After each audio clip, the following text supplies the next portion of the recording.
I really like the ability to try and really like kind of take some time out of my day and really want to sit down and make something that I think other people will enjoy. But it is also for me in the sense like self therapy,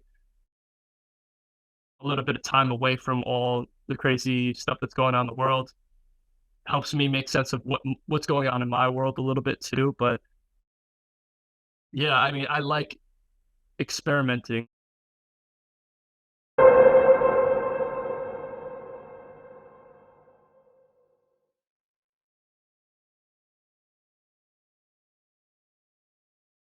Eddie and I go back.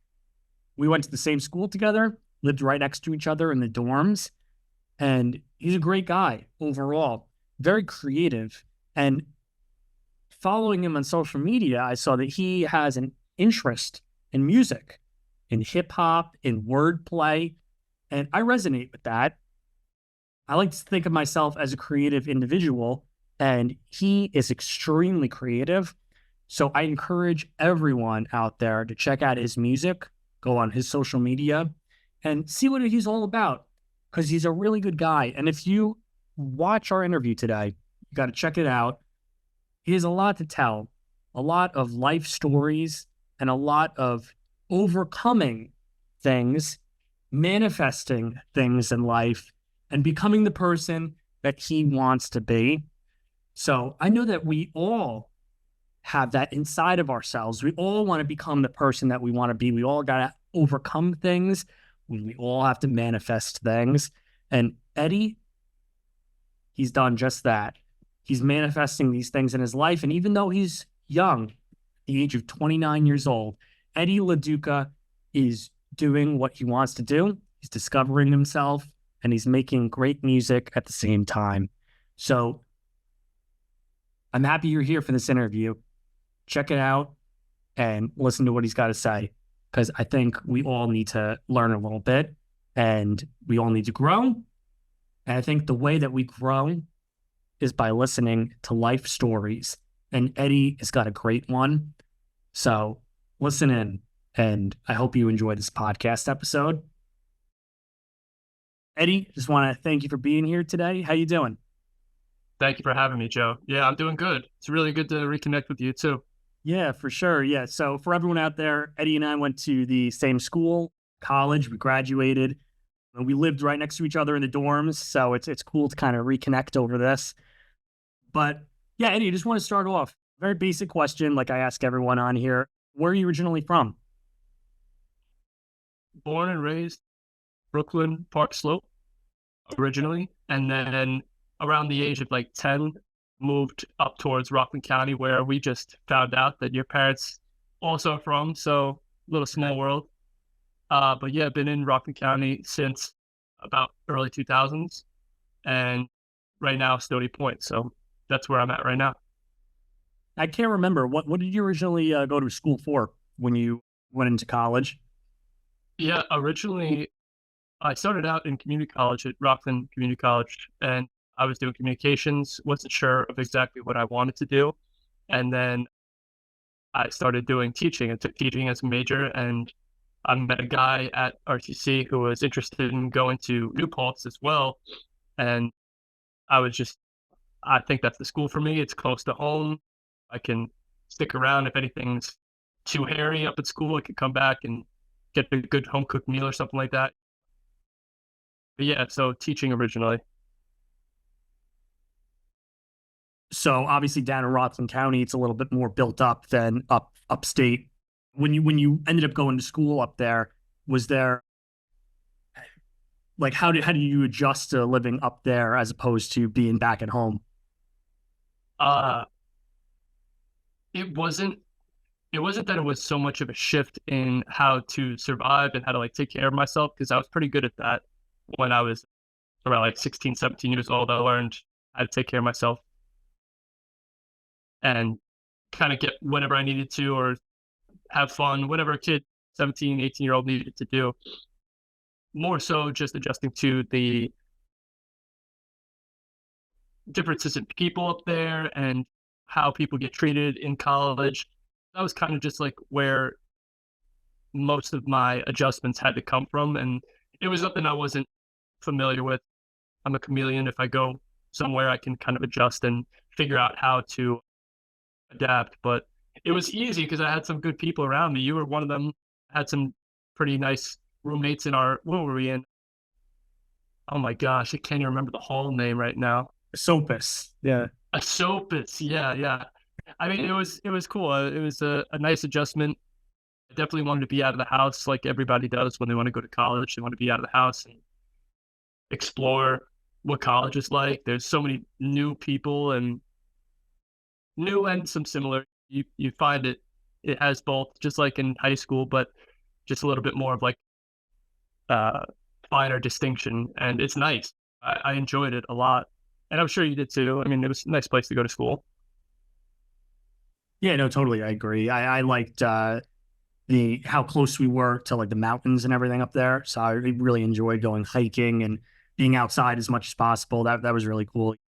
Being able to be so close to all those trails and up in the gunks, they have all those state parks up there too. So did you ever go? Yeah, Did you ever go hiking up there?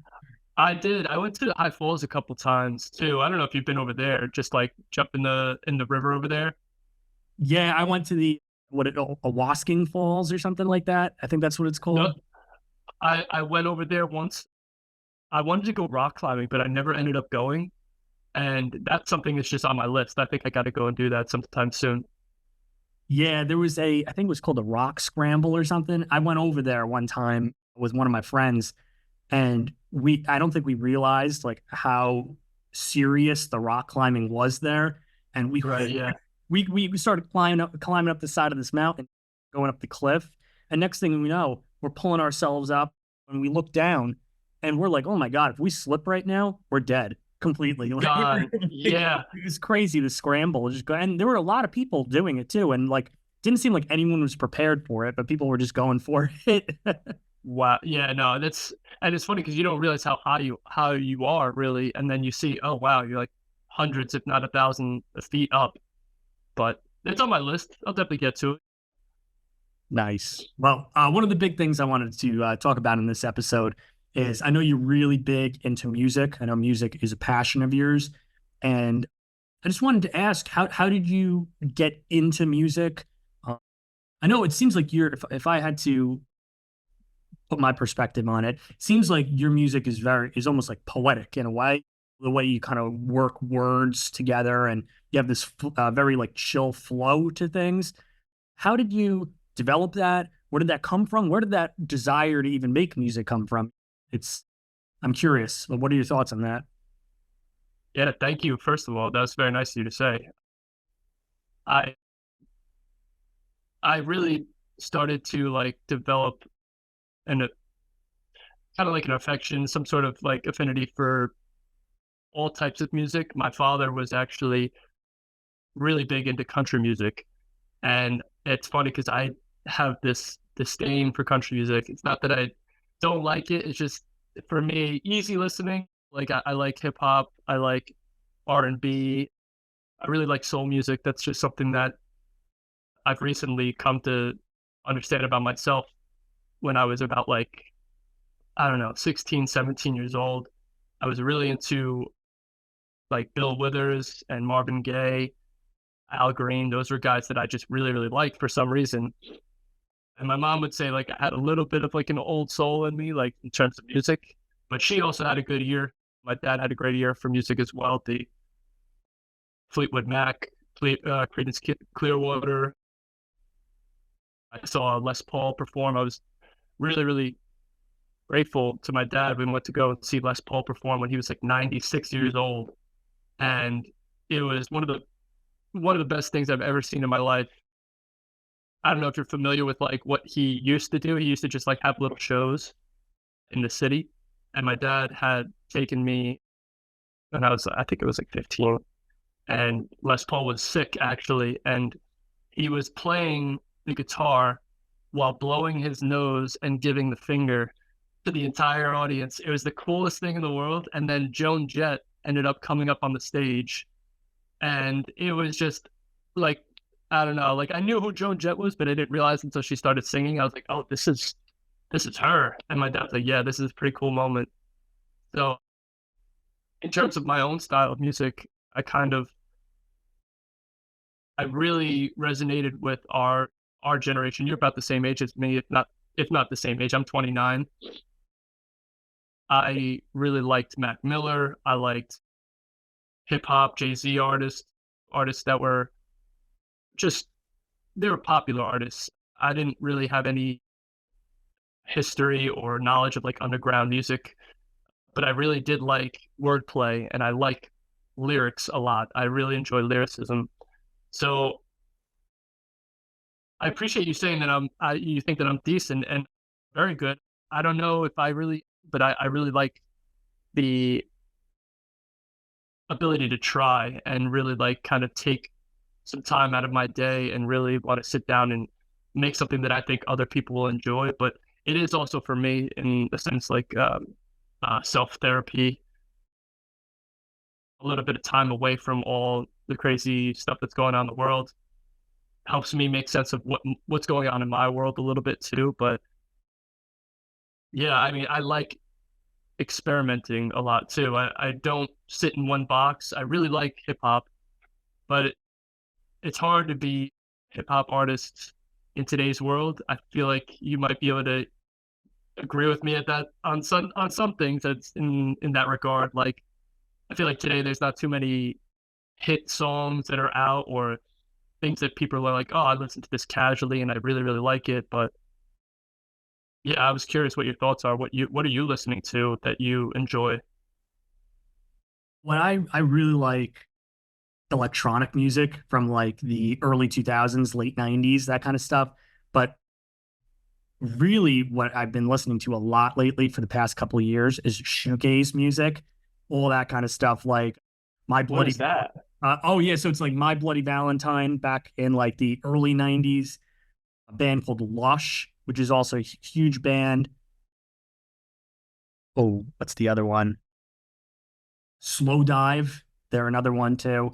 They're specifically the reason why they call the genre shoegaze is because it's mainly guitar oriented, but they have all these pedals on the ground, and so the guitarists are always looking down at their shoe, like shoegaze, basically. Got it. They're always changing the effects on the guitar, and it's basically a bunch of heavy overlays on top of everything. So it's like this wall of sound essentially, and it's like really loud music, but it's great stuff. It definitely creates a a sense of like a large atmosphere, basically. Um, it's yeah. Like it's very all encompassing, very like a big sound. I like that because I like to sit back and like actually like take apart the music and and try to identify like what instrument is coming from where, like what sound is coming from what instrument, and Yeah. try to like pick things apart like that. I think it's like in a way it's kind of like what classical music was back in the day, but now it's like a modern take on it with using guitars and modern instrumentation. Like after basically it's like classical in my eyes after like the rock revolution like in the 60s, and then like in the 90s you have all these bands, you have grunge bands, and then shoegaze is kind of like in a way like the kind of the they were kind of coming at the same time, both grunge and shoegaze, and they kind of played off each other, and they had both influenced each other, and it's just I like that era in music, that and electronic music. It's again experimental kind of stuff, so Right. that's the kind of stuff I really appreciate. Yeah. That's awesome. Yeah, I gotta check out some of that. I wrote down Lush and Slow Dive, so I'll have to take a gander at those. Interested in just a bunch of different things. It really doesn't need to be something I'm currently involved in or something that I want to get into. If it's something that other people like, I want to see what they like. Yeah, totally. So, like, what was your first CD or first tape or whatever? What was the first piece of music you got your hands on, and you were like, "Oh man, this is interesting." The first, I can't remember like the first thing that I bought. I really can't. But I do remember Yellow Card. That was like one Ocean Avenue. I remember that was like one thing that maybe my brothers had it and I like stole it from them. But yeah, like Ocean Avenue. like A Day to Remember, like alternative punk rock was like really cool to me. I liked that when I was younger. All those like, I don't know, what is it?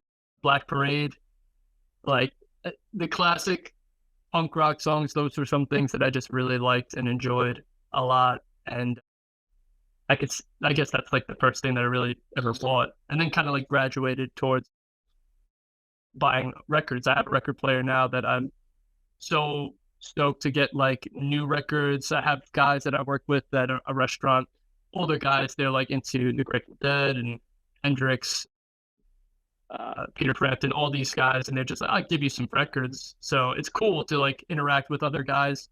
They'll give me a record. I'll tell them about something that I like that's current that they might not know about. So that's always cool. So when was the first time that you remember sitting down, like maybe it was in front of a computer or maybe it was like a note and pad and you started getting more into depth when it comes to this wordplay that you were talking about? Actually, when you started thinking about getting more involved in music, when did that happen for you? Yeah, it's like I really when I saw you sent over a couple prompts, I had already an idea of an answer in my mind because it was in college when it was my first year away from school, away from home, and I desperately wanted to play basketball. That was like my if there is one thing that you asked me during that time in my life, it's like, what do you want to do? It's like, I just want to play basketball. And if I could play for the school, even though we were a D3 school, I just wanted to be a part of something. And I was decent. I wasn't great. I never played organized basketball, but I was really, really into it. And unfortunately, I was suffering from some sort of lower back injury. I still am today, but I'm strengthening it and getting a lot better. And when I went to the doctor, I was severely upset, very, very frustrated with my circumstance because it's the only thing I wanted to do. I was enjoying school, and for the most part, my health started declining, and I really wanted to do that one thing. So the doctor had recommended take it easy for a few months, try and stay away from contact sports, try not to be too active, stay active, but don't be too active. And And so I kind of just locked myself in my room, more or less. Um, I had moved from the dorms. That was my second year, but first year I was like kind of struggling with that idea that I wasn't going to be able to play basketball as often. And I moved out to an off campus housing apartment with my boys. And I legitimately locked myself in my room and I listened to J. Cole and Kendrick Lamar like crazy. I just love those guys for how intelligent they are and how they use current events, history, which is funny. I'm a history major, so I was a history major. And yeah, I sat down and there's this J. Cole song called She's Mine. I don't know if you've heard of it before, but it's really, really good. It's a really slow piano song where J. Cole kind of just tells a story about how he has this new life in his life, baby daughter, I want to say, or son, and he's just explaining to the baby as the baby is born, just like the struggles and like the trials and tribulations he's had to go through, and how he will do anything for her. And it was really something that I listened to all the time. And I'm sure you had a song that you were like, oh, I listen to this every day. It doesn't matter what time, I can enjoy it. So I found an instrumental to that song with the lyrics taken out of it. And I started writing a song to it. And it was the first song that I ever wrote was called Health Class. And it was a story about how I had met a girl in high school who was she was a cute girl in my health class, and I happened to start dating her for a long time, and we became close. First high school girlfriend, she meant a lot to me, and I just wrote about how I like faked getting in trouble so that I can get sat next to her because that was all part of the plan. And it was, I mean, listening to it from an outside perspective, some people might not look at it as much because the production value wasn't really great. But the time I spent on it and the words, if you listen to them, the story that goes along with it, it all came together in a very progressive and I guess you could say that I was like copying a little bit J. Cole's song, but it wasn't my intention to like copy a flow or anything like that. It just so happened that's the flow that was in the song previously. So I guess like an homage to him was more of like what I was going for. And I was very proud of that. And I got a lot of people telling me like, "Hey, it was really, really good. You should keep doing it." So that was pretty great to me. I've really enjoyed it. That's awesome. I feel like, especially in the hip hop world, but also across all music, uh, and not necessarily copying, but taking inspiration from other artists is kind of standard in many ways, especially in like in hip hop and like kind of electronic music and other forms of kind of experimental music like that. When you take something you sample, I mean, even the idea of sampling itself is kind of drawing direct inspiration from something that you found to be like a beautiful piece of music or like a story or a lyric that really like resonated with someone. So I don't, yeah, I think that makes a lot of sense. But what I wanted to kind of pick up on was, so you're talking about this song that you worked on, Health Class, and it's autobiographical in many ways. It's a story that you took from your own life, inspiration you found from yourself, and you ended up you channeled you were channeling, I guess you could say, being not being able to get what you wanted, which is going onto the basketball team at that particular time, and the you used that energy on something else. You channeled it into this project. You created this song, Health Class. I wanted to ask you the idea of storytelling. Has that you being able to channel energy and different life experiences, has that happened on the other songs that you've worked on as well? Can you tell me some other songs that maybe you've put some like some of your life story into? Yeah, 100%. Most of the songs that I write deal with something that I've personally gone through or am currently going through, or maybe that I've thought about creating scenarios in my head because we're all guilty of our own thoughts. It's just the way things are. So yeah, I had this song Never Gets Easier. That was my first song that I ever put out to all platforms. And I'm not sure if you've ever heard of it, but if you have heard of it, if if you haven't heard of it, it's worth a listen, in my opinion. Just slow song. It's a little sad, but it's something that means a lot to me. It's my brother was going through a very hard time, and I also was going through a very tumultuous time in my life where uh, we were in tight living spaces, and it wasn't the best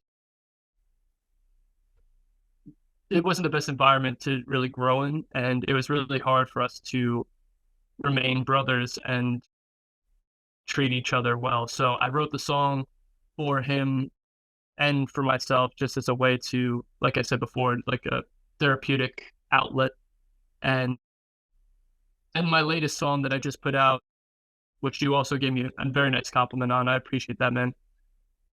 Glow was kind of like a paying tribute to my girlfriend Ariana. She's been tremendous support in my life a lot of the times as an artist, as somebody who makes music, who's not very professional or has not made a name for themselves.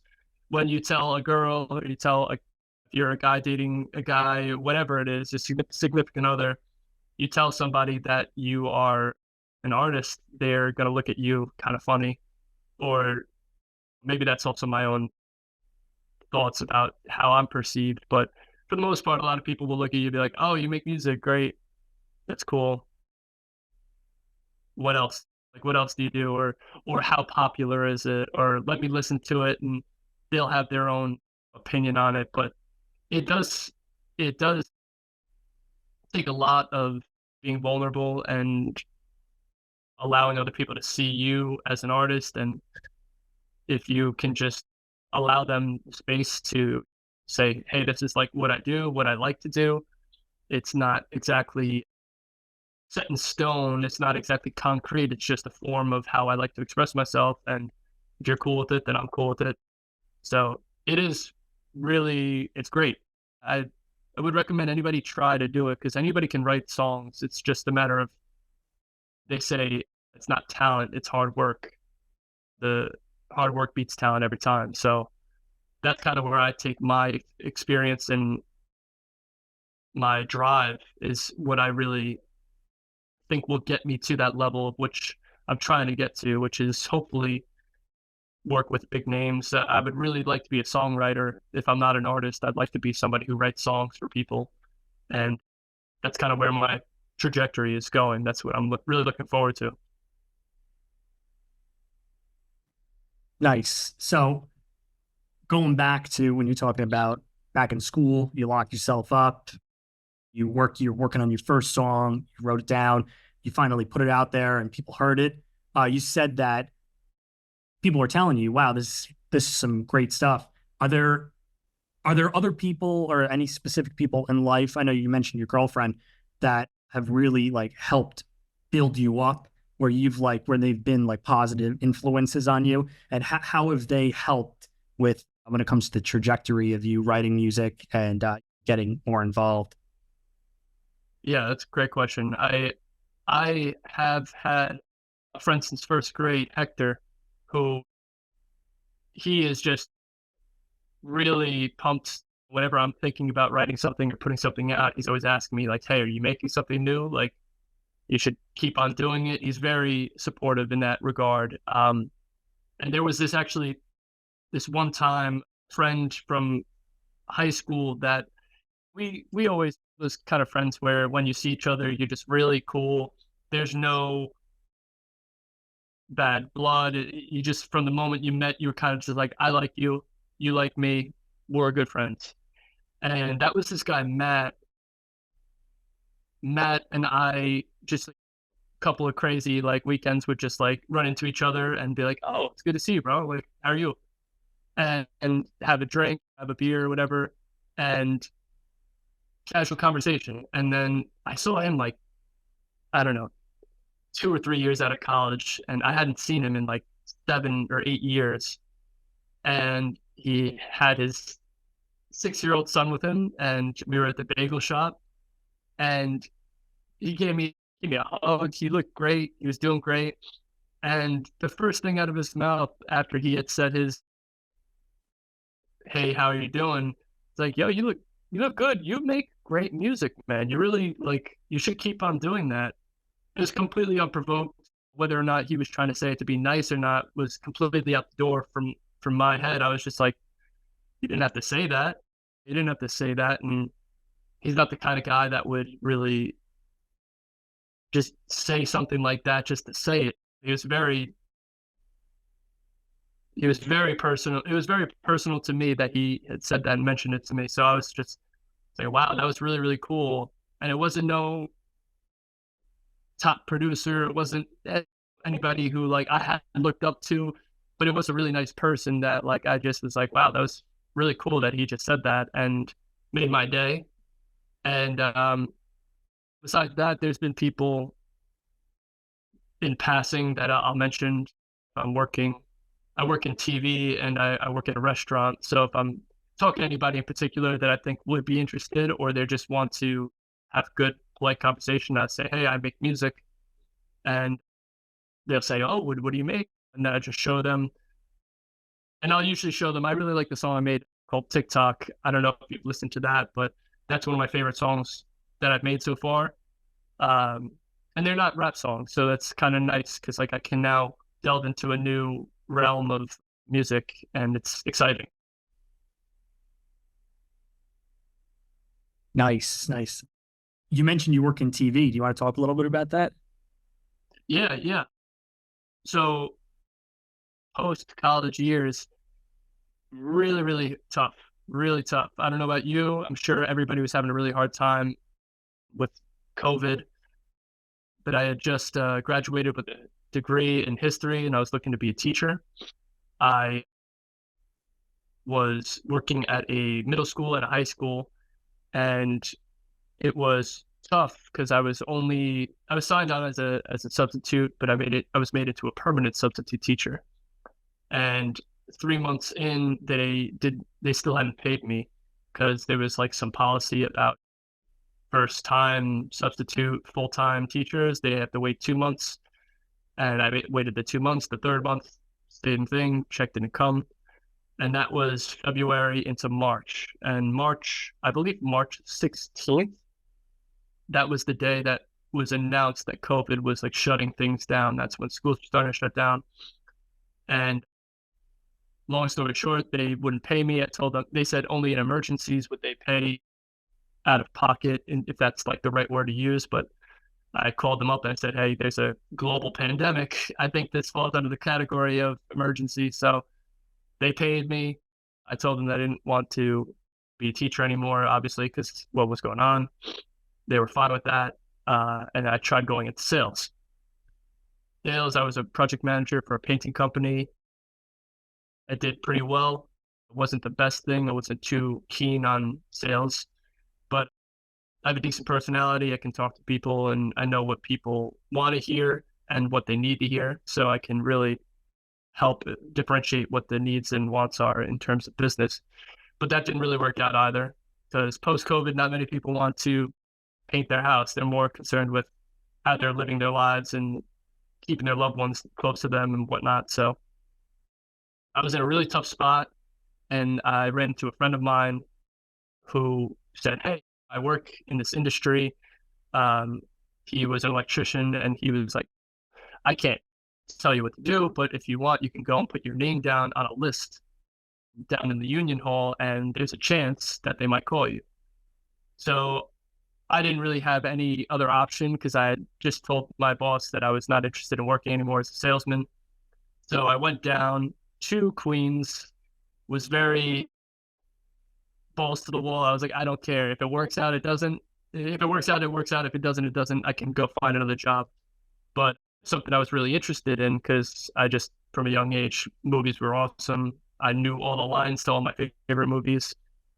And so that was on a Friday that I went down to the Union Hall, was waiting on the back of like a 7-person long line outside of the door. It's not a lot of people, but it was pouring rain. Everybody's waiting outside. And a guy turns to me. He's like, hey, do you have an appointment? And he's on the line. He's like, do you have an appointment? I was like, no. He's like, you're not going to get in.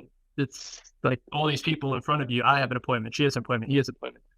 And I was like, shit, like maybe I'm not out of touch with what's going on. So I was like, I'll just put my name down. Hopefully she'll talk to me, whoever it is. It turns out the lady was at the front of the door, just signing people in on a clipboard. She's about to close the door right on my face because she sees that this guy was just talking to me and noticed I didn't have an appointment.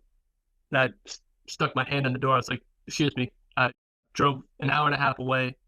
Do you mind if I can just put my name down on the overhire list? And she said, legitimately, she's like, who? And I was like, I don't know anybody. If I could just put my name down and my email, she's like, yeah. So she took my name down. She's like, if we need you, we'll call you. And that was on Friday. And then Monday morning, I got a call at like 7:30 in the morning, maybe 8 o'clock, saying, hey, we have something for you if you want to come in for Tuesday. And I was like, whoa, I can't believe that. Went and I showed up 2.5 hours early. It was a 7 o'clock call to work on a show called Harlem. And so I was there at 5 in the morning, and it was something that I could see myself doing for a really long time because it was just TV and movies. It's great. But I had no idea what I was doing. I had no idea at all. I work as a lighting grip, so I'm pretty much somebody who adjusts lights and puts diffusions in front of the lights so that they look well on actors and actresses. And I've been doing that for about a year and a half now. Worked on New Amsterdam, it's a hospital show on Netflix. I had no idea that you were doing work in TV. Honestly, I've always wanted to work in like in film or something along the lines of that. I actually do marketing right now, so thankfully I'm able to actually work in the world of like video editing and using Photoshop and all that kind of stuff. I love being creative, doing all that stuff. But is working in film and TV, is that something that you want to continue to pursue? I know you said that you kind of work on lighting, and that's a pretty essential part when it comes to productions like that.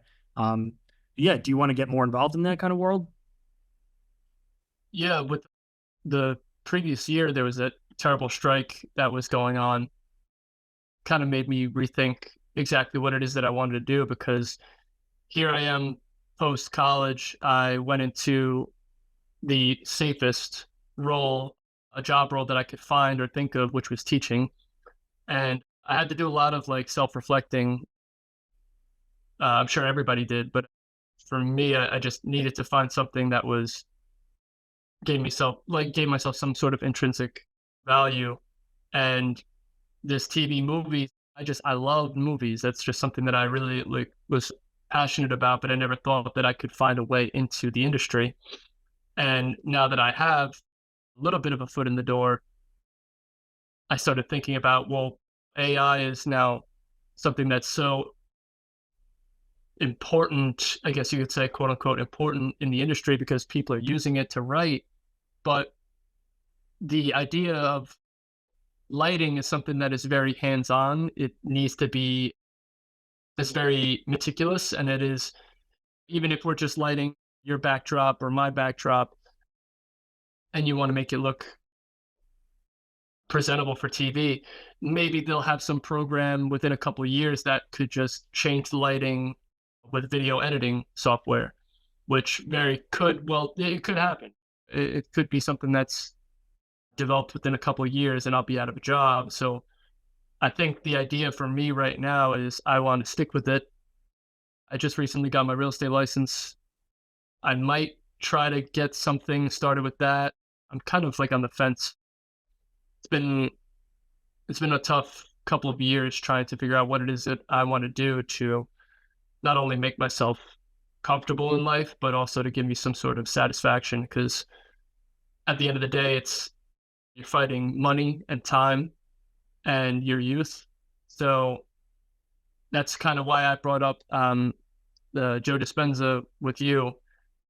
A lot of self improvement and a lot of podcasts dealing with deep work is what I've been trying to work on for myself. And I'd recommend it to anybody. Like it's something that everybody needs to take some time to really reflect because things could be great. You could not have a care in the world. You could be taken care of, comfortable, and well off financially. But sometimes your mental health, your physical health, spiritual health. I'm not even too spiritual, but I know that it is an important element of living. So I'm just trying to get well balanced and really do what's best for me. That's what I'm trying to do. Yeah, I think you touch on a super important point when it comes to navigating what exactly you're going to do in life and where you find purpose and meaning is mindset, right? Like how do you like it you have this one life in front of you and you got to navigate it. And if you don't have like a map or a manual, a lot of times it's hard to navigate the waves, right? If we want to use like ocean imagery here, like you really like you just see this whole plane in front of you and you have all these things coming at you. You got all these waves coming at you. And what really matters the most in many ways is having a mindset or having like a set of values that give you good footing in the waves and make sure that you're like stable and strong. So what's your how would you describe your mindset?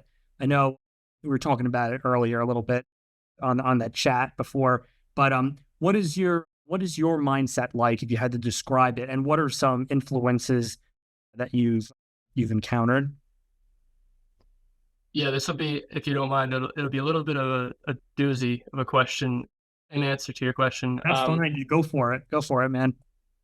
Yeah, so definitely a sense of fortitude, mental fortitude is something that I would push and recommend anybody try to really like develop and, like you said, create like a base. If you're like a pillar for a bridge, if life is a bridge over some water, you want to have the pillars be really strong so that you can actually traverse the water over the bridge and have a smooth ride.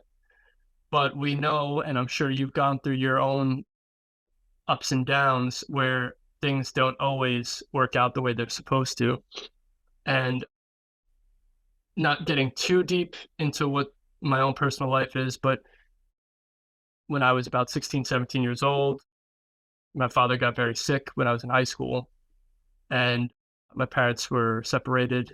We Housing wasn't the best thing. We were evicted from the house, and I had a lot of hard questions and hard pills to swallow, and it was really difficult for me as a young adult, kind of pushed into adulthood at a time where I wasn't really thinking like that because things were hunky dory for the most part. I had a feeling that things were at the best, but it really flipped on my head when college was over and during college.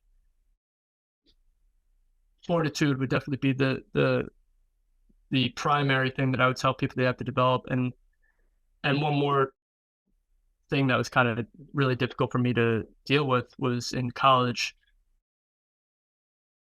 It was my senior year where I was writing a 30-page thesis paper, and I kind of wanted to really delve into something that was going on in my life. And it was my father. He was sick, suffered from mental illness, which I found out later in life that a lot of kids my age, guys and girls, had fathers, moms, relatives, uncles, aunts who were also going through some really tough times with crash 2008 and trying to just make their lives something that they could be proud of. And it was really hard for a lot of people to deal with. So my whole thesis for my 30-page thesis paper was the idea of mental struggle and anguish in America and the good life, the idea of the American dream.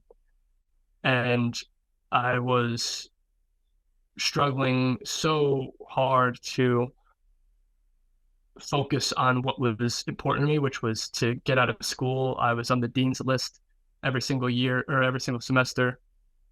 And senior year was the toughest year for me to date because I was just so stricken with panic attacks and anxiety. And it was really tough. Really had to dig deep. And I'm very proud of myself for where I am now. And having gone through all that, would not change a single thing. Maybe the panic attacks, because panic attacks are just a motherfucker. I'm sorry if I'm cursing, but they are they are tough. And I know a lot of people deal with that. They struggle with that. So I think that's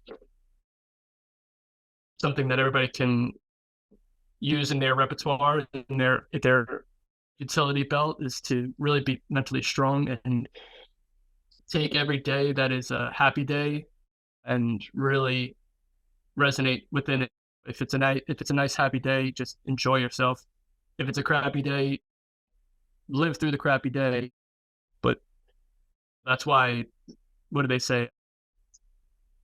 That there's like a saying of like, there's a reason why when it rains, you're happy for the sunshine or something like that along those lines, but I can't think of it right now. But yeah, that's just a couple of things that was going through my life, and I used I used mental fortitude to just really stay on the path.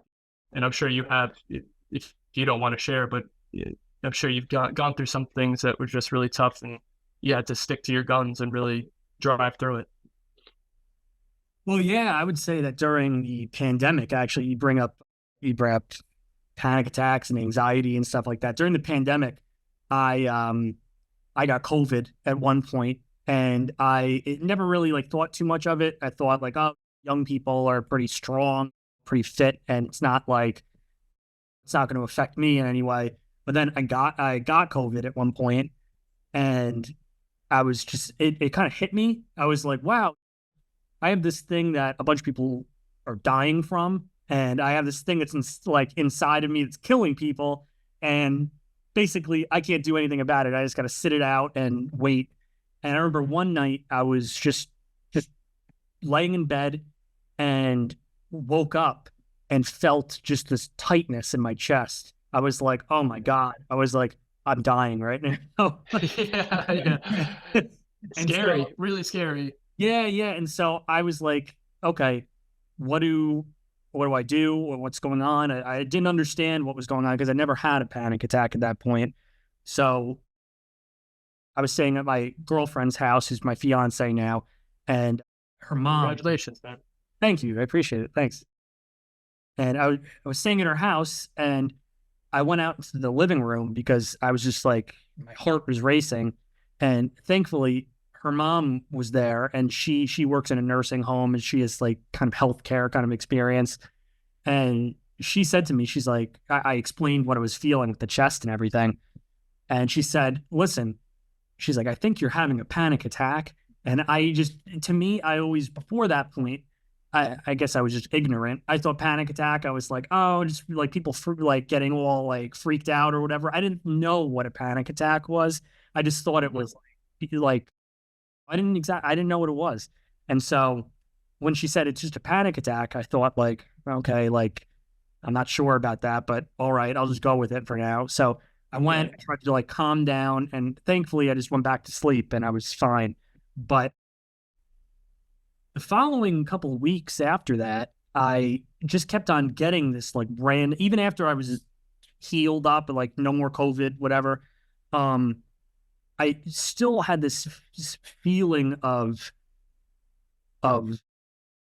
this odd feeling, this like panicky kind of anxiety kind of feeling.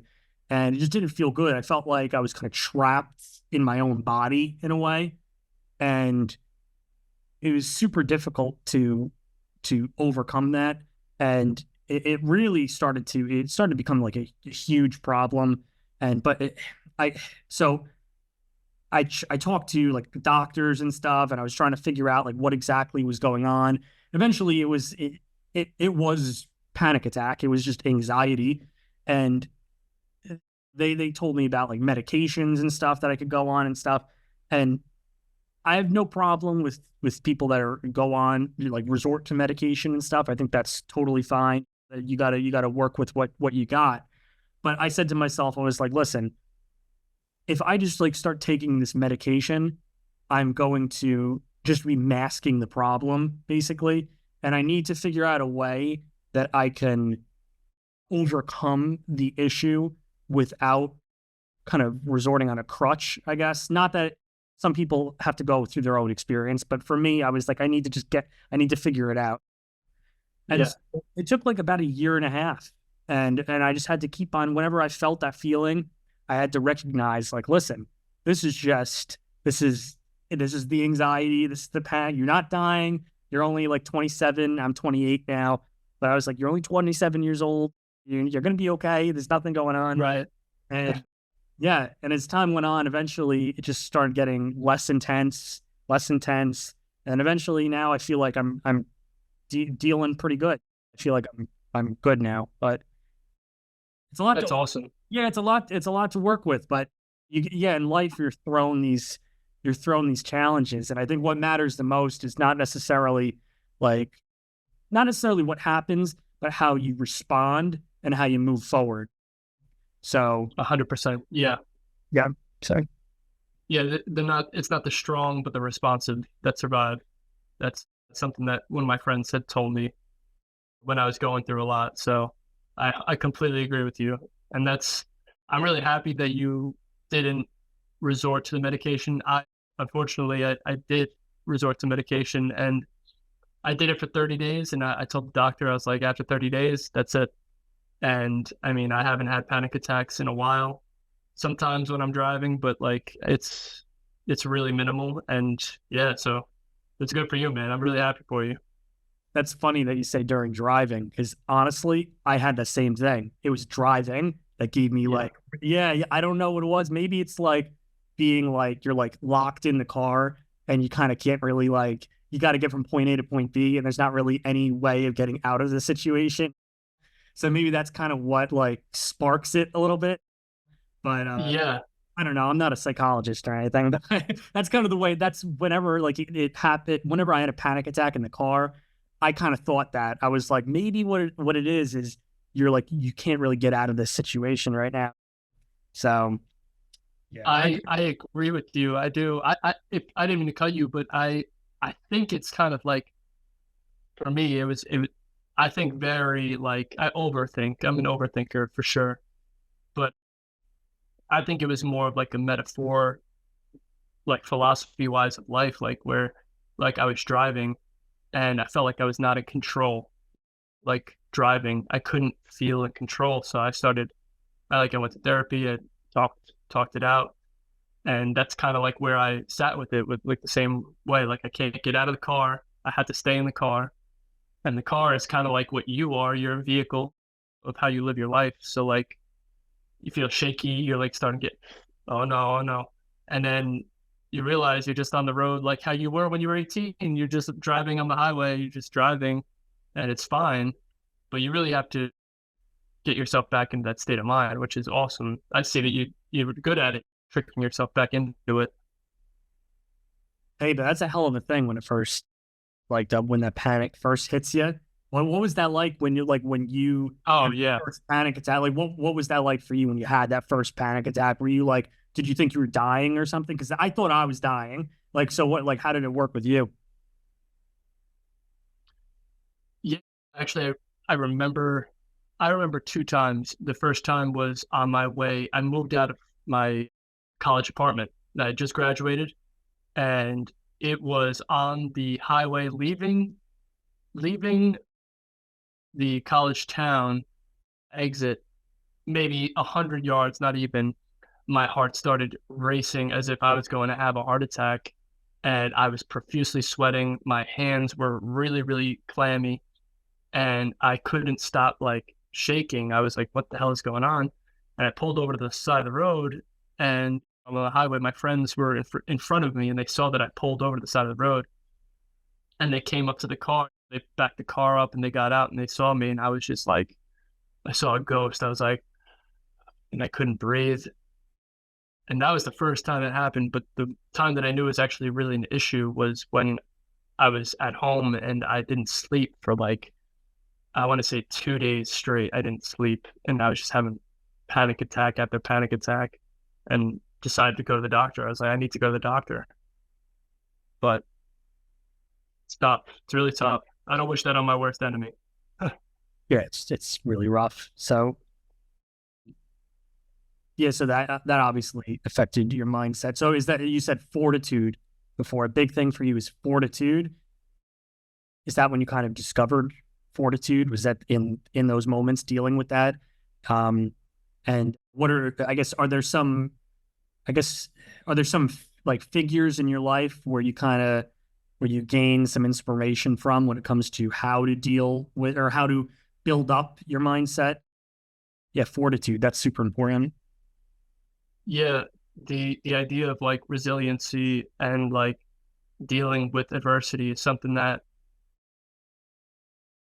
we take for granted. We're we live in America, we're in New York, we're in one of the best places in the world, but everybody deals with something. You have to learn how to deal with it. And I kind of put myself in perspective in terms of what the problems that I was dealing with, how deep did they run? And they really went back to my mindset, like having a strong mindset. And that's when I started getting into these, you talk about figures. Joe Dispenza was one guy, and Tony Robbins. These guys, they're they're the names. They're the names that everybody knows. But Earl Nightingale was somebody that was extremely important to me when I started first getting these panic attacks. There's a video. It's an old record actually. It's a record that you can listen to called "The Strangest Secret." I'd recommend it to you highly, Joe. Like you need to listen to it. It's really, really good. It's just talks about like how you deal with adversity and how to It's a little salesy, if you want to put it in quotes. It's a little salesy, but you can really take a lot from it if you listen to it. I listened to it, no joke. I listened to it for 2 months straight every single morning, and when I went to bed at night. And I know the words to it, know by heart almost right now. But those were a couple of guys: Joe Dispenza, Earl Nightingale, Jim Rohn. I don't know if Jim Rohn, very, very popular guy. Uh, Maybe like the early 90s, late 2000s. I'll send you some links. You got to check them out. They're really, really good. Yeah, it sounds good. Sure, I appreciate that. Yeah. So, all right. So now you're okay. You kind of building up your mindset. Got it. Fortitude. I like fortitude. That's strong for sure. So you're building up your mindset. You got this job now. You're working with lighting on the TV set. What was the other job you said you were doing right now? To a restaurant or just something like that, right? I think you said. I work at Yeah, yeah. I work at like an upscale resort restaurant area. It's like 20 minutes away from my place. Nice. So you're doing these things.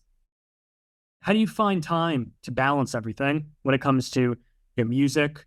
Yeah, I mean, you work on two jobs. How do you balance everything? I really don't do a great job of balancing it. I can't lie. I think that's kind of what the point of it all is, actually, because when things fall out of balance, you kind of take a little bit, you focus more on one thing, and maybe something good comes out of that. And that's kind of like how I've been living my life. And it's really played on my emotions and my mental fortitude, because there's this jack of all trades is a master of none. And that really plays on this idea of like attaining wealth. If you are good at a bunch of things, you're really good at a bunch of things, but you're not great at just a couple things, you'll never get rich. And that's not my end goal, to be rich, but I do want to be financially well off, something that I've never been. My family's never really been ever close to. And growing up in a poor mindset household has kind of taught me that I really need to step it up, and that I can do something of much better value for myself and for the people that are around me that I care about. So that's kind of where that falls in that line. You're talking about before how you growing up, you didn't really come from money. I guess you could say you didn't come from abundance necessarily. And you said one of your goals is to build something for yourself, build up some wealth. What are some of your goals in life? I know you're putting out this music, you got the jobs that you're working. What do you wish to attain going forward? The music, so the music, kind of want that to be like something that is my dream. I don't know if I'll ever attain the dream, but it's like I heard something from Matthew McConaughey where he was like, my hero is me in 10 years, and then me in 20 years, because like he'll never get there, but it does give you something to build up towards. So what I'm trying to attain is really the best version of myself that I can really get to. I don't know what that really entails, which is kind of the hard question, and that really creates a sense of like learning about yourself and maybe unlearning things that you have indoctrinated within you or instilled within you.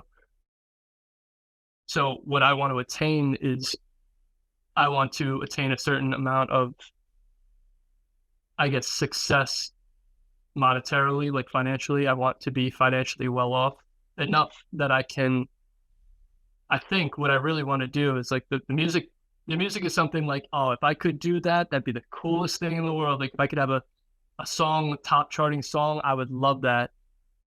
But I think the end goal for me is going to be something along the lines of somebody who helps people, either like a Simon Sinek or like a Jim Rohn, these guys that really challenge the norms that society has kind of pushed on people, and really help people, like really help people, not cookie cutters that are like, yeah, if you do these 5 steps, then you'll be better. Like, no, like I really want to sit down and have conversations like this. This is something that is really people need to do stuff like this.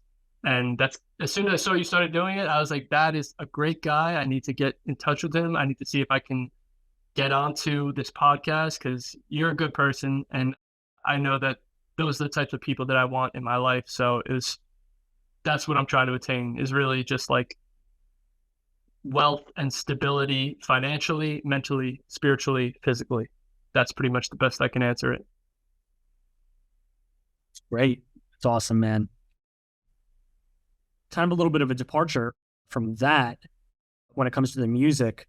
Have you ever considered putting out an album? That's funny. Not that I never thought about it. I have a lot of music that I'm just like kind of sitting on, a lot of unfinished projects that really kind of weigh on me. But the idea that I'm kind of fighting with is that I feel like people don't have the capacity to really sit down and enjoy an album or really take it all in like we used to. And that's not saying that we can't do it. I think it's still very doable to do. But the idea, like that's why I like my record collection and it's why I like to sit down and listen to records is because there's not this like instant of like, oh, I can change the song right now, or I can rewind the song right now to this part because this is my favorite part of the song, and then I could change it. Um, I think the idea of like the album, maybe I also don't have enough criteria that I want to put out in a single album, but the singles gives me enough space, like how my life has been kind of like out of whack for the last couple of years. It gives me the freedom and the space in my mind to kind of just put something out if I like it. If I like it, I don't have to wait a year to put 3 or 4 or 5 songs together. I can just put it out. And that's kind of how our, at least how I feel lately, our like world has been run is like instant. It's very niche and time specific because if it's not, then it's really irrelevant to most people. That's interesting. Yeah, it's interesting you should say that this fast paced world. Um, yeah, it's odd too. Like you went from it, even if you're talking about the music scene itself and like how things have developed commercially. It used to be the album, right? Now it went like the album to the EP to the single now, and now it got from Mhm. the single to the 5 second clip that's on TikTok. So Right. Yeah. kind of Insane. it's this very interesting kind of like I guess you could say like an ADD kind of culture in a way. Not to say ADD is a like is like a derogatory kind of thing, but it's like our culture is fast paced, kind of like what you're saying. Yeah. Um, yeah, so it's interesting too. I want to kind of reference a point you were talking about before, how like you were saying you're working in TV, you have this lighting job, but you have concerns that maybe like 10 years down the line, might not even be 10 years, might be 5 years, that a job like yours gets automated. And the next thing it's like it's gone like that. So how do you I guess this is just like an open question, but how do you feel like you navigate a world that is becoming so fast paced and so mechanized in a way that all these like basic tasks that would otherwise be considered like an art form in the past, lighting. Um, how do you navigate a world like that, especially when you're trying to like find your way through like the job that you're in with the lighting and everything and music and all that? Um, I mean, I think this is a question we all have to deal with when it comes to because it's going to be. I mean, as AI gets better and as everything just becomes quicker and quicker, everyone's going to be confronted with the question at some point. So, how do you answer that question when it comes to just the fast-paced environment that our society is in right now? I think the that's kind of what I was getting into with the whole jack of all trades. You're a jack of all trades, a master of none. It's really unfortunate that most kids, young adults, teenagers, whatever you want to say, 30-year-olds, people in that demographic of like 15 to 35, they're looking for something that they can be good at. And it's really unfortunate when you might not even get the chance to be good at it because it's not going to be around. And that kind of puts a whole, it kind of tamps down your dreams a little bit because then it makes for a negative style of thinking, which is not good. You need to be positive thinking. That's how you get things done. So I think it's, for me, the way that I've been going about life has really been on shaky ground. And that's something that I've really had to deal with and reflect on for my own well-being. And that's kind of why I've been reading a lot more. I've been reading about financial literacy. I've been trying to get familiar with what people do to make themselves have a fulfilled life, and not just financially. It's everything. And the way I'm navigating it right now is I'm doing the best that I can. I think and maybe I'm not. Maybe I'm guilty of being somebody who leaves some money on the table or leaves like some opportunities for randomness, for the random acts of like what reality will bring me. But I really do think that taking your thoughts and your feelings about who you are and what you think you're capable of and transforming them and putting them into a positive route, into a better outlook for yourself is what's going to get you to where you'll feel like you're doing something and you're going to maybe outperform the person that you thought you were going to be for the rest of your life. And that's what I'm trying to do, really. That's what I want to be able to help other people do, I think, for the long run in terms of what my life will be like. So navigating it the best I can by taking the punches and the curveballs that are thrown at me, and maybe in the long run, just getting out my own way and starting to really think and act. Because that's the thing, like thinking paralysis. You could think about doing things for years, and people do that. Like I got my real estate license maybe 4 or 5 months ago, and I've done nothing with it, and that's kind of been weighing on me a little bit. So I think taking action is the bottom line for all the people that are looking to really change their lives and navigate and be able to survive. You need to take action because there's other people that are taking action, and those things are out of your control. You can't control what other people are doing. You can only control what you are doing and what you're capable of. So I think that's the best way to do it. You have to act. You have to be constantly learning. The best thing I've ever heard, I think, in my whole life is always be a teacher, but always be a student. So that's where I'm kind of living at right now. If you had to guess, looking at yourself 10 years from now, what would be the ideal? What would be, okay, Eddie, I'm Eddie in 10 years. What do you see for yourself? 10 years from now, it's a hard question to ask or to answer, to be honest. But for what I'd really like, I'd want to be financially secure, like stable, whether that's me still working a 9 to 5 or owning a business. I think I really want to do something in terms of like online sales or work as a general contractor. There's so many different ideas that I've been thinking about these last few years, maybe something in real estate. I think what I want is I just want to develop a stable lifestyle for myself where I can go and do things that I really want to do. And the bottom line is that I want to be able to help people.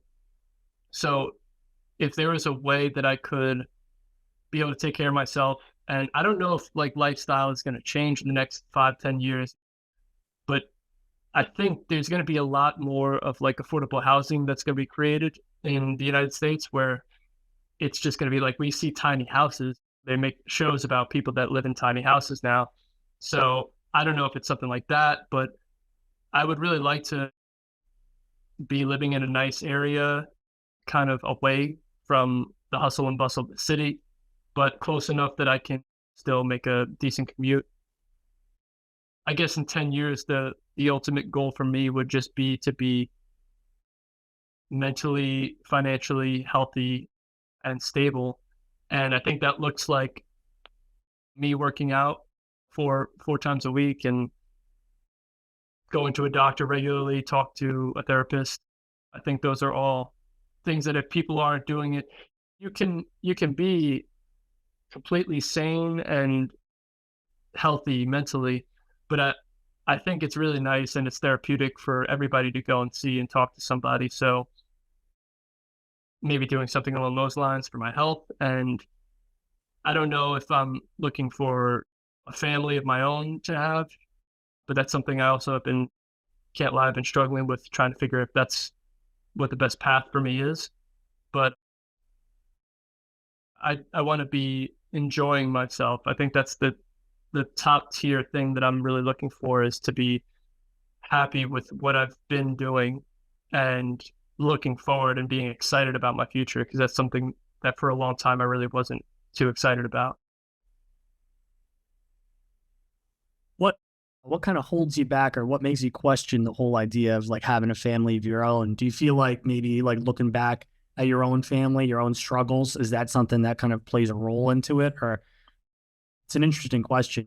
Like especially you see this life ahead of you, and like we're at the age now where it's kind of like, all right, this is kind of the time where you're like making plans to either maybe like start a family, do something like that.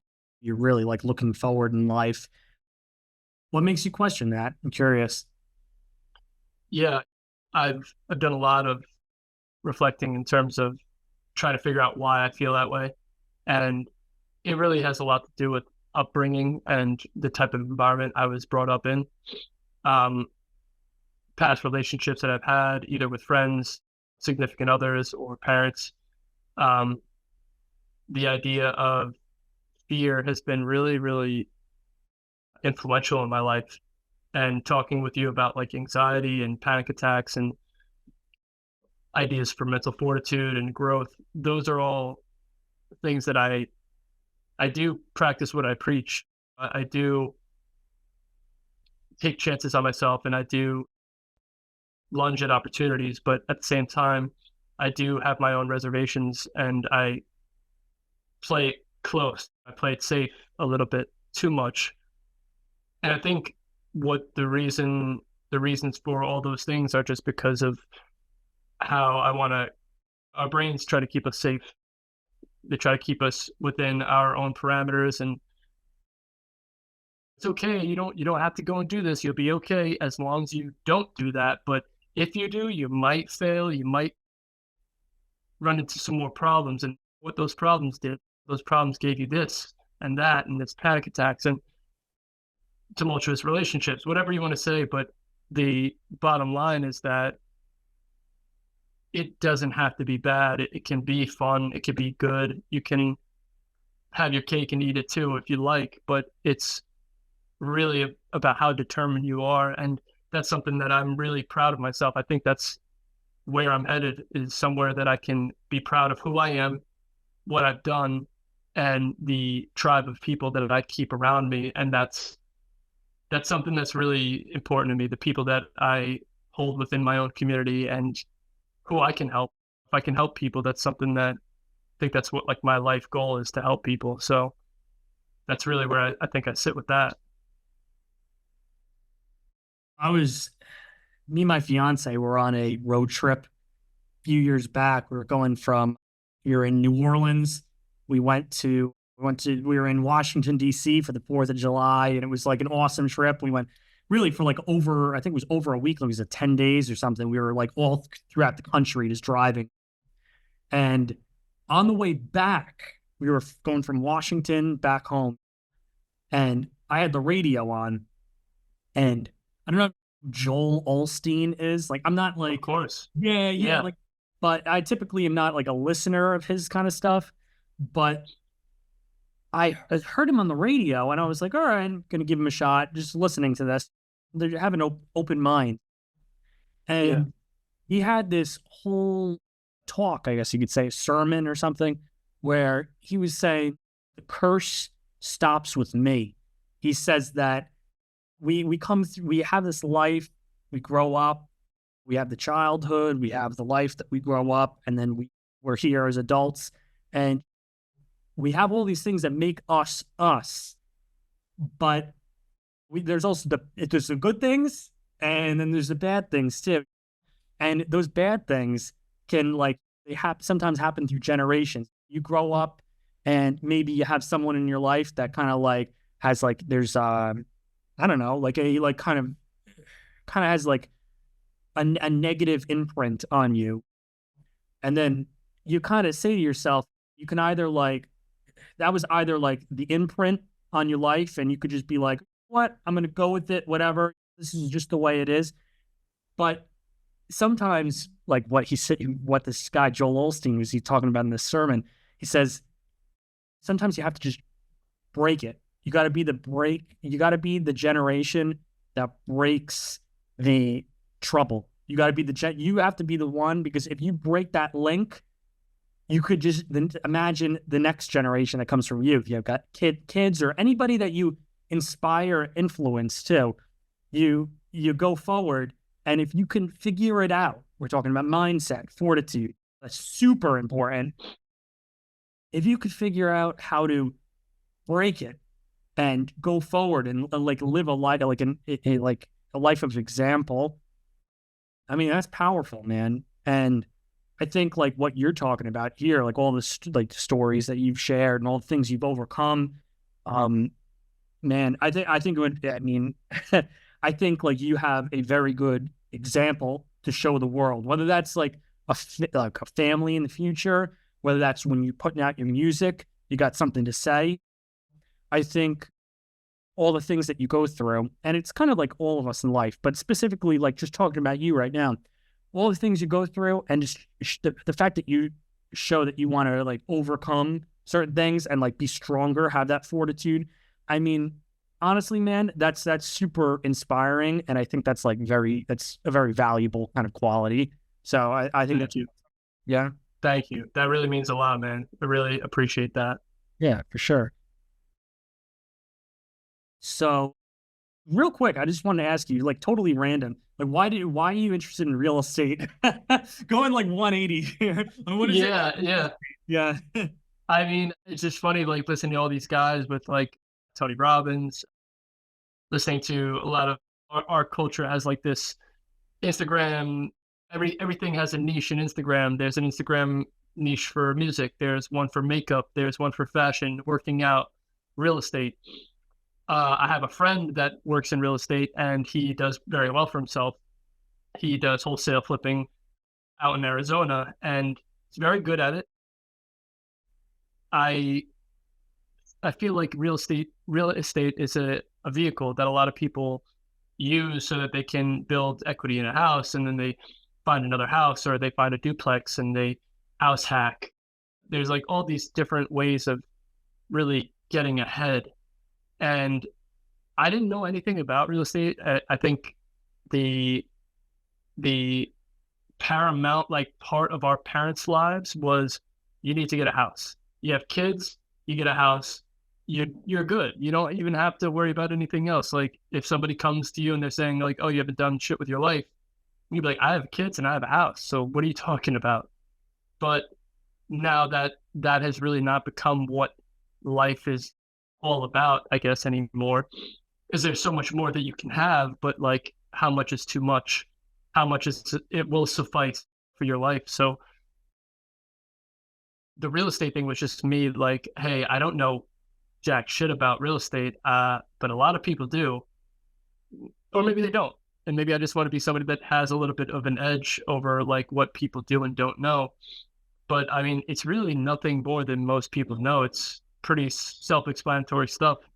But it was just something about taking an online course, and what we talked about, action versus inaction, paralysis of thinking. I just wanted to do that. And I spent weeks oh, I'm going to do it. I'm going to do it. I'm going to take the test. I'm going to take the course. I didn't do it. And I was really frustrated with myself. And I said, what? I'm going to do it. And I did. And now I want to spend at least $1,200 a week. $1,200 a week. I wish. $1,200 a year on myself in terms of like learning something new. Because if we don't start learning something new, you're going to slow down. You won't be with it mentally. It's just good for you health wise. So that's kind of why I wanted to learn a little bit something about real estate. Nice, man. Yep, totally agree. That's great stuff. So we're getting towards the end of this now. I wanted to ask you, is there anything that you wanted to talk about that we didn't talk about so far? Um, just like we did talk about a lot today, and I guess the main thing that I was trying to get out of this, not that I needed anything to get out of it, it was really nice to talk to you, but something that I was really like coming to understand now in my life is like just the idea of like thinking your way out of a situation and being able to really demonstrate to yourself that you can be in control of where you are in your life. If you're not where you want to be, you can get to where you want to go. And for you, I don't know if there's been an experience in your life where you were thinking about like, oh, I'd really like it if this happened. And then it did happen. And you were like, oh, wow, I can't believe that happened.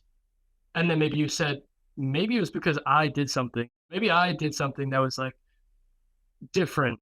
I didn't think how I used to think. I thought how I wanted to think. And then it actually happened. And for me personally, I mean, lately, these last few, I want to say 5 years, I've been really experimenting with how well I can use my own mind to help myself in my own reality. And it's starting to work. It's really starting to become a practice of mine. And I was just curious if you feel the same way or if you were curious about it, if you wanted to let other people know about it. That's kind of where I just wanted to come from with the whole Joe Dispenza and Jim Rohn, because that's just what these guys practice and preach. Can you like kind of rephrase that a little bit as like a question? Like, you're asking me right now? Yeah, yeah. I guess like would it be something that you're either have you have experienced it? Have you experienced like some sort of taking your own thoughts and creating something new for yourself in a positive way or in a negative way? Like if you like I thought I was driving through New York City one time and I had this feeling. I was like, I think I'm gonna have somebody hit me in my car. I feel like somebody's gonna hit me. And I just really like marinated on that thought. I just kept thinking it. And then sure enough, I got into Manhattan. I was at a stoplight and some guy came up behind me and there was a light, it was a love tap, but he hit me. And I didn't even get mad because I was like, holy crap, like I think I was the reason that that happened because in my entire life, I've never been in a car accident, knock on wood, but never in my entire life. And then I tried it later that week. I was like, I really want to. I was trying to get on a new show. I wanted to get a new job. And I was like, I really want my boss to call me. And I just kept thinking that. And I kept saying it to myself. I was like, I know he's going to call me. I know he's going to call me. And then sure enough, during a meeting for my other job, when I was at my restaurant, in the middle of the meeting, I get a phone call from my boss, and he said, "Hey, we got a show. You're going to be working for the next 2.5 months." That in that way. Yeah, totally. Okay, so the one specific thing that's comes to mind right now is I. So I was telling you about the anxiety and stuff like that that really like kind of gripped me for a while, and after COVID and everything, I actually I had a job offer that was very enticing. I was very interested in going from for a while I was working in data. So I was like working in basically like data entry, that kind of stuff, which I found very like very cool. It was kind of like very meditative in a way. I would just go and do the same thing and kind of get everything done, work on the computer. Felt very chill with that. It was good. But eventually I kind of said to myself, like, I want to do something that's creative. I need to do something that kind of gives like kind of a like my soul, I feel like has a creative energy to it. and I need to do something that is creative. So I found this one job, and it was super interesting and it very creative. And I went for the interview, and I felt like everything was great. And I started up there. Actually, I got the job, which was crazy because I didn't really have any creative kind of experience on my resume. But Right. I guess I must have just like really did well in the interview, and it went good. Got the job. But this was also the time that I was experiencing the anxiety that I was dealing with. And that first day, I remember going in for the job and felt like it was going good. Maybe a little bit overwhelming, but felt like it was going good. And then all of a sudden, I remember sitting down. They were like, "Here's your desk." All right, sitting down, had all this information thrown at me. And then all of a sudden, heart started pounding again. I was like, "Oh my God." I'm like, and at this point, I only had anxiety like for not that long. This is maybe like only like a month after I had COVID, something like that. It was all healed, everything. Um, I felt my heart pounding again. And I was like, wow, holy shit. Like I'm having a heart attack. I was like, I can't believe it. I just got this job. I'm having a heart attack right now. So I like panicked. I remember I like called my mom. I was like, hey, I don't know what to do here. I'm like, I'm having a heart attack. And she's like, you're not having a heart attack. You're having anxiety, whatever. So I remember like I left. Like I was at the job and I was like, hey guys, I think something's happening. I gotta go to like urgent care or something. So I left. And I remember going there, I was at the urgent care and they were like, listen, they're like, what's going on? Like what's happening with you? And I kind of explained everything, just started a new job, whatever. And they were like, listen, they're like, we think you're having anxiety. We think you're having a panic attack. And I was like, okay, Yeah. all right. So next day, went out of there fine. I kind of felt a little bit better. Went back there the next day, same job, middle of the day, lunchtime, same thing. How heart pounding. I'm like, oh my God, here it comes again, another heart attack. So I'm like dealing with that, and I'm like, I don't know what to do with this. So I had to leave because I was like, I can't function like this. So I left, Yeah. just tried to like cool myself down. But for about a week after that, I couldn't even go back in because for a week after that, I felt again like the whole week. It was like a hell week. The pounding of the heart, anxiety, crazy stuff. And I said to myself, I was like, geez, I'm not going to be able to get out of this. So it took some time, took about a month, maybe 2 months, trying to work on this thing. And finally, like recognizing for the first time that it was anxiety, panic. And I started to understand what it was. And so I started to, at the same time, like about a month later, whatever, I couldn't take that job because I already, like, I guess bridges were burned basically based on all of it, like just leaving. And so I started applying for other stuff.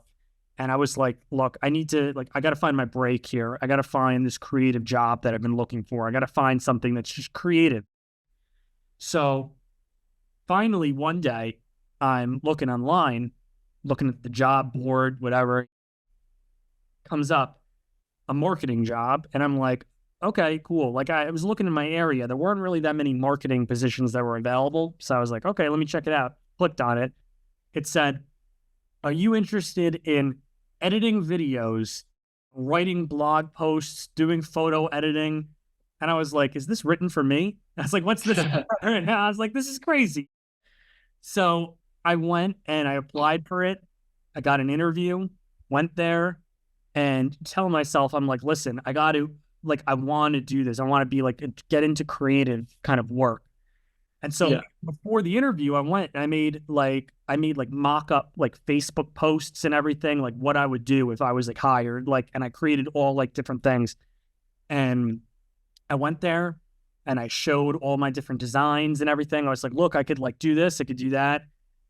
And next thing I know, I leave. I'm like, oh man, I'm like, I saw like several people that were waiting for the interview too. And I was like, oh man, I was like, I don't have any like creative experience. I just have this drive, but I don't actually have it on the resume. So I was like, I can't expect anything from this. But lo and behold, like 3 days later, I get a call up and they're like, we want to offer the job to you. I'm like, are you kidding me right now? Like, this is crazy. They're like, yeah, they're like, we were, in hindsight, I was talking to them and they said that the the fact that you created these like mock-up posts and that you were like passionate enough about the position was really like was a testimony to the fact that you were like dedicated to it, that you really wanted to do the work. And so I remember I got the position, I started working, and now I'm still there doing the same stuff in the marketing. I'm in charge of the marketing there now, and it's been awesome. I'm very proud of the fact and very happy that I'm able to like be creative, do that professionally, and this podcast in many ways too is just another expression of that like creative spirit in a way. And so you're talking about manifesting. We were talking before about manifesting. I think in many ways, my life up to this point, having to go through that anxiety and everything and coming out on the other side, I think that this is kind of like my way of manifesting the future that I want, being creative and like doing something. And the one thing that even with this podcast too, that I want to like make clear to the world, I just want to like bring some sort of like positivity out there, like actually show that everyone, no matter who you are in life, has a story and that you have something to share. Everyone is valuable. Every individual person has their own value that they bring to the world. You have your different experiences in life, but you have your own value and you have your own stories that you bring to life. And so what this is just trying to channel my creativity in a way that allows people to share their stories and share their light onto the world, that they can actually make like a positive difference. And we obviously overcome a lot in life, and the stories that we have matter. And so I'm happy that you're here today to share your story, because I think that's just another part of the story, man. Yeah. No, that's really awesome. I'm very happy that you went through the downs to get to where you're at now, because it's sweeter that way too. It feels a lot better, and that's awesome. I'm really happy for you, man. Thanks, man. I appreciate it. That's great. Is there anything else you want to talk about before we call it a day here? Nothing on my mind right now. I just want you to come up to Sloatsburg sometime, man. Come and grab a drink. Bring your girl if you want. If you want to just have a guy's day, we can do that too. But nothing else on my plate right now. We talked about a lot of stuff. It was really cool. That sounds good. Let's do it. Definitely. Hey, Eddie, I want to thank you again for being on the podcast, man. It means a lot. Yeah. Yeah. Thank you for having me, Joe. I'll be definitely looking forward to your next one with whoever your next guest is. Sounds good. Thanks, man. All right, man. Take it easy. Sounds good. Yeah, you too.